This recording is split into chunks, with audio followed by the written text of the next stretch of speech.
And the poorly depicted witch doctor in Island of the Not Quite Dead is the sinister Papa Lugosi, played with culturally insensitive aplomb by the very much white actor Hugo Fust. Fust was well known for his portrayals of exotic characters and made a career out of playing an offensive array of nationalities. Hugo had even appeared in Anvil's first ever film as the eponymous Ha-Chu Man Flu in The Malevolent Chinaman from 1947, before popping up in a dozen or so of their other flicks down the decades. Some of his more memorable wince-inducing roles included Raj Mataj from the 1954 India-situated thriller The Angry Gun, Petuak the Pesky Eskimo in 1957's The Unamiable Snowman, and Biri Bakawuga, the Aborigine in Dr. Murder Goes Down Under. each one more eye-wateringly problematic than the last. Directors at the time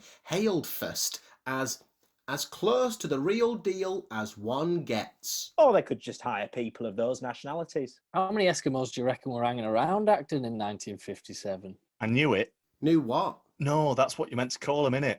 I knew it. Right. Always said it. Drink. What's that? Oh, we just thought we'd have a little drinking game. Seaman Stickygrass beer suggested we take a swig every time you go, right? Right. There it goes again. Drink. So glad I can enable your intoxication, Seaman. Sure.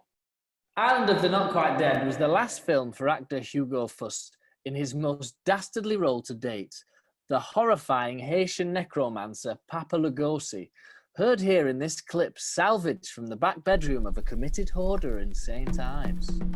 This girl, this newcomer, this Madeline, I must have her, she will be mine, make it so, Papa Lugosi, bewitch her heart. This I cannot do, dear Baron. What? The art is no organ that can be so easily manipulated. Now listen, Lugosi, I didn't drag you off that godforsaken island just so you couldn't enslave anyone I wanted with your hokum. So you wave a stick or chant in tongues or whatever you voodoo and make her fall in love with me. There is no magic, no spell, no potion that can curse a soul with love. Don't think I won't shoot you like the foxes we have hunted to extinction on this island. What are you going to do? If you want her to be yours, entirely yours, she must become one of them. One of them? One of them!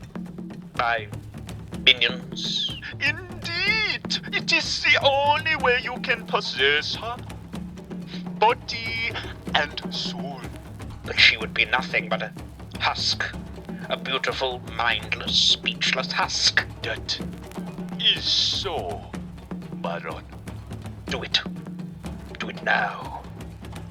Set in the 1860s, the film centres on the strange Jagger Island and the dark magic practised by the aristocratic Hal Perrin over the poor inhabitants he subjugates into undead labour. There's a lot to unpack with this film, actually, in terms of colonialism and empire, the notion of free will, the battle of science versus religious practice. Yeah, oh, I agree. Lots of symbolism, characters, pathetic fallacy. Oh, totally. The zombies are like a metaphor. Oh yeah. A metaphor for what? Racism? Allegory? Yep, that's a word. I think what Seaman Sticky meant is that the Victorian gentry's powerful control over the working class is exemplified by the zombie analogy. Thank you, Seaman Biggles. That is what I meant.